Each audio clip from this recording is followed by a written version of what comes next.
Today we will start the next program, N Wealth. Just like relationships, wealth is also your extension. How you feel about you, please understand. You are going to constantly earn something. If you are conscious, you will earn wealth. Otherwise, you will earn poverty, that's all. But you are going to be earning something. People ask me, why a Swami should teach about earning wealth? What you believe inside you directly affects whether you are wealthy or poor.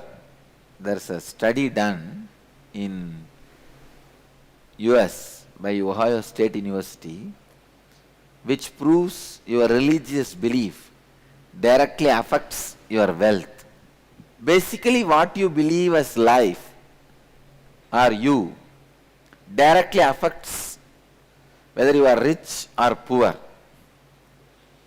The ideas you have about wealth, the research proves that Jews are more wealthy, 3 times more than average. Based on their beliefs, whether you make money or not, whether you wanted to stay poor or make wealth, differs. The research, we will work on the concepts of money engram. Put your pen to paper without thinking. Just write whatever comes to your mind about money. Keep on writing. This will help you identify your thoughts and conversations about money. What do you think is your basic root thought, trend, or conversation about money? Do you see how it runs your relationship with money? What were the first thoughts and conversations you had about money, finance in your life? Recollect your childhood incidents where you first had an experience about money. Third, what are the wounds that got created in your relationships because of the money engrams? Describe vividly the incident, how the relationship broke, and the impact it has had on you and others. Start penning down. Karna and second is Raja Bhoj. Because they will not give anything, whatever people ask they will give you. So you should be rich enough that somebody asks you or friend asks for help and you don't have to say no just because you don't have money. Money can buy comfort and security for old age. Money cannot buy love, but it can buy comfort for your love. Money can let you pursue your spiritual goal. I always wanted to become like a millionaire so that I can give that million to my family. And I said, my karma is finished with you, and I can do whatever I want. So money brings liberation. Money brings liberation. Then, But come on. Anyway. Second answer. Yeah, when I was young, I wanted to buy chocolate. And I did not have money. And I asked my mother, and she said no. Then I knew where she keeps the money. And in like 1965, $10 was a lot of money. I took that 10 rupees and went to the store.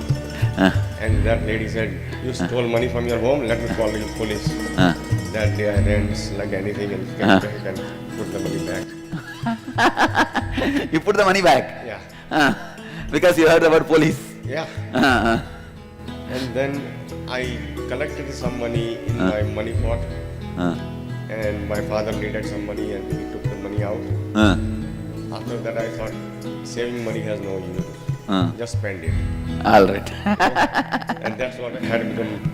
But I need help on something here.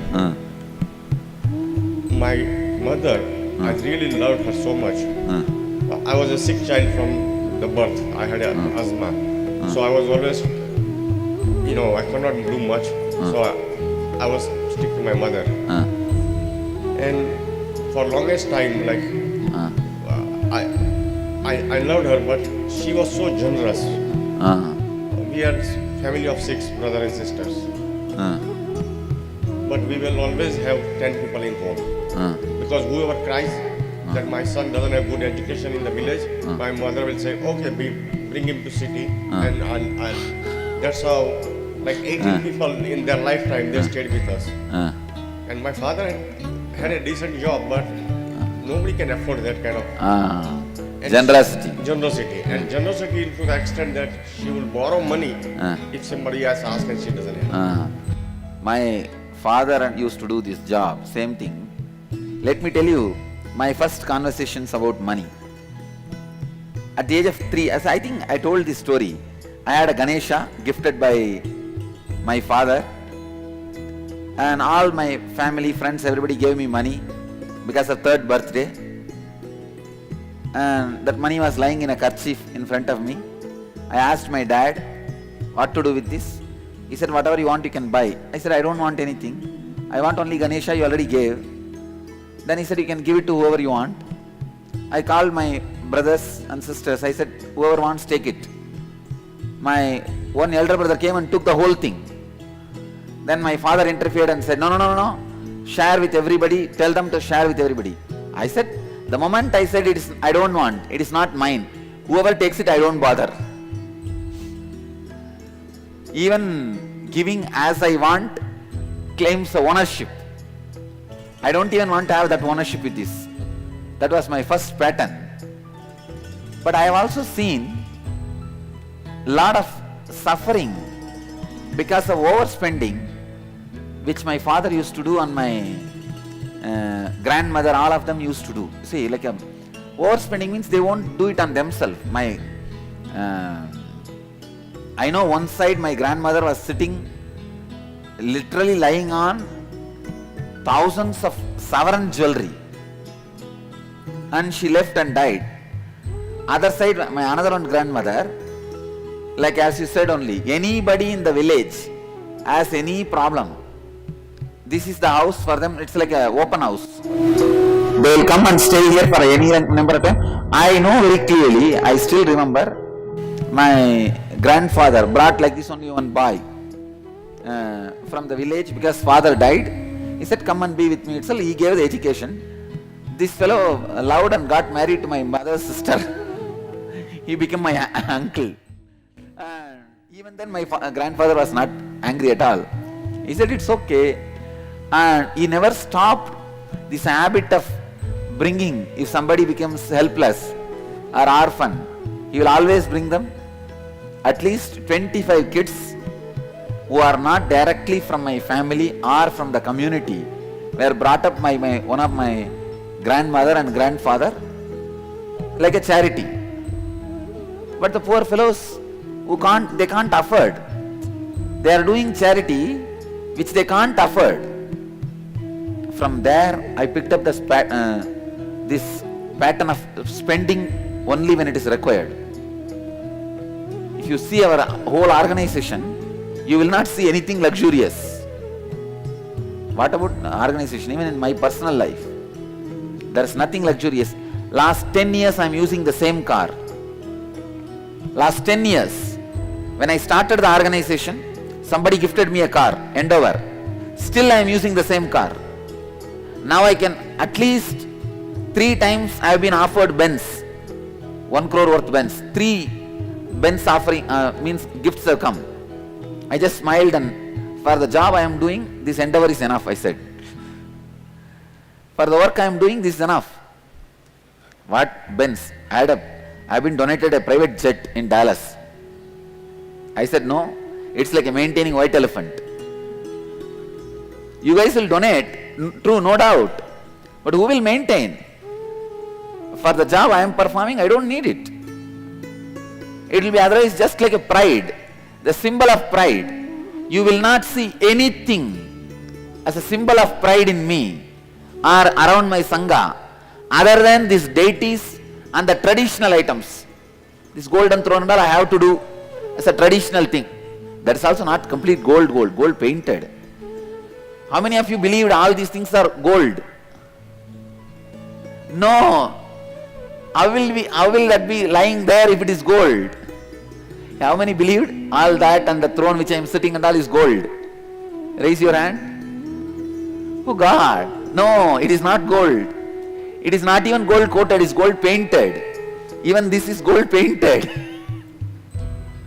All these are gold painted. But they are maintained so nicely so it looks like a gold. There is something called lacquer coating. After the gold paint, they do lacquer coating. Once it's lacquer coated, it looks like a original gold and shines. So, there's nothing. Actually, my golden throne is cheaper than the seat you are sitting in your office. The seat you sit in your office, the executive chairs, they are more costly than that. But the tradition, so I leave it. Not having anything which is not a basic requirement. I learned that pattern because of I have seen unaffordable charities done by my elders. So I did the same thing. I hated her to make us beggar even when we were making a lot of money. I see the same pattern in my life. I moved to America and friends ask for money. I don't have it. I borrow on the credit card and give it to him. And especially, say, if you are from India and gone and settled in America, all Indians believe in America all over the road dollars are lying down. You just need a 2-3 gunny bag where you need to dump and you have to go on sending in the ship to India. Right. That's exactly Indians believe. Especially if you are from Indian village and went and settled in America, everybody has a ownership over you. In India, your money is not your money. Everybody feels, you have it, then why don't you give me?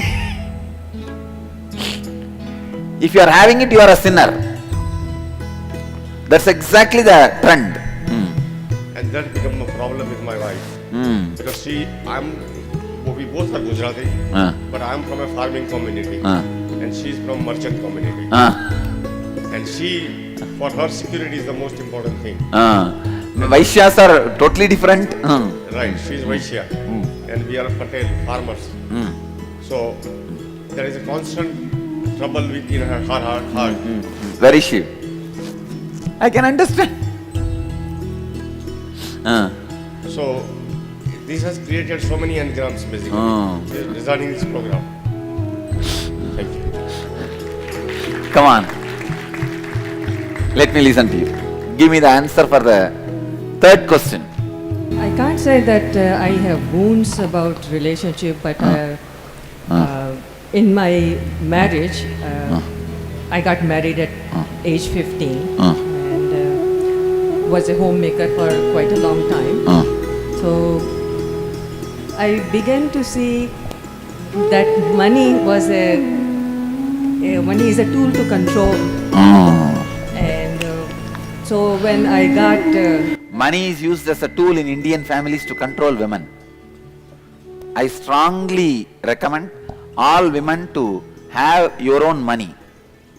Don't be controlled by money. I strongly recommend Indian women to have your own money, your own account. How many women don't have your own account? Indian women, raise your hand. Now go back and start your own something. Have something. I know husbands will, what is this? What is teaching to? See, you can control the other person based on mutual interest and respect, not on money. That's a very cheap way of controlling. I never accepted any money from my ashramites. When they come to the ashram, any wealth they have, I tell them, you keep it with you. They offer it at my feet. I say, all right, as a spiritual vow, I accept it. But legally, financially, you possess it. Let it be with you.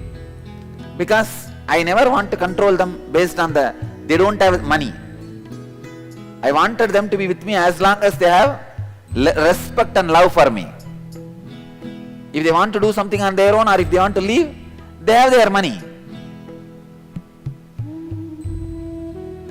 Actually, I am working in the other way. Even for the brahmacharis and brahmacharinis, I am trying to now do some life insurance kind of a thing. Even if they leave for some reason, after 3-4 years, they will not stand in the road for food.